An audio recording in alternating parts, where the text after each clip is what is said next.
és un projecte que és clarament insostenible per la seva magnitud.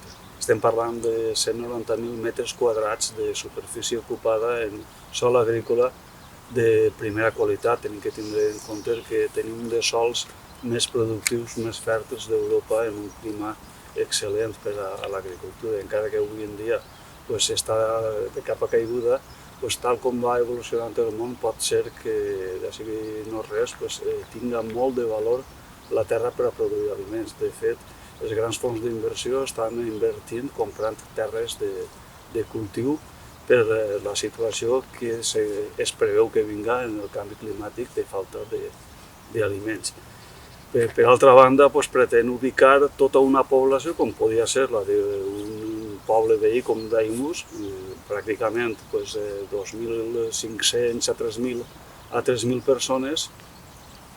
És tot un poble i pretén que part d'aquestes persones estiguin ubicades en cases prefabricades. Són unes 300 cases prefabricades, això és tot un poble també, al costat d'una zona sensible com és la Marxal de Gandia, en concret la zona de l'Ullal de l'Estany de l'Alqueria del Duc.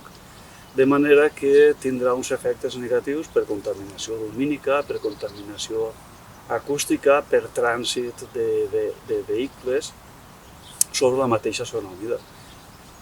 Incrementarà l'ús de l'aigua, tenim que tenir en compte que hi ha molts anys la Marxal de la Safor té dèficit hídric i, de fet, es sequen parts de la Marxal per falta d'aigua, i això el que farà és augmentar aquesta demanda d'aigua en un període crític, perquè com ocorre en tots els càmpings, s'omplen principalment en l'estiu. En l'estiu, que és el període que menys plou i que més demanda d'aigua hi ha. De manera que es va ressentir la Marxal, i una Marxal sense aigua no és res. També tenim que tenir en compte que la Marxal estarà protegida, el càmping sí que està fora de la zona protegida de lo que és la zona humida, però el que ve és a taponar una via, un corredor de dispersió dels animals des de la Marxal cap a altres zones. Una zona protegida no té ningú valor si no té connexió amb altres espais naturals.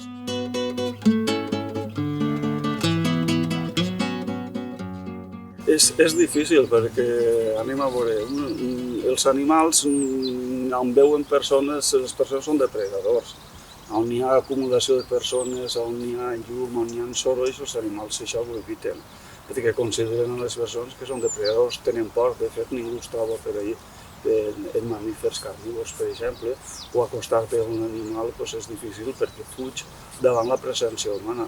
Allà on hi hagi persones és una zona no hàbil per als animals, fugen d'aquesta concentració de persones. I el càmping el que va fer és taponar tota la zona sud de lo que és la Marxal de la Safor.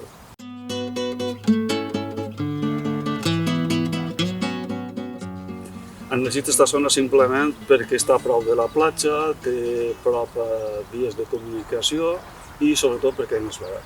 Simplement. El terreny és més barat, es resulta més barat comprar el terreny així que no en altres zones. Per exemple, tenim al costat del Grau de Gandia, la zona de les Falles, totalment buida, sol urbanitzable, s'haurà pogut ubicar i s'haurà mogut, però clar, el terreny és més car i per això van a buscar llocs on es costen menys diners.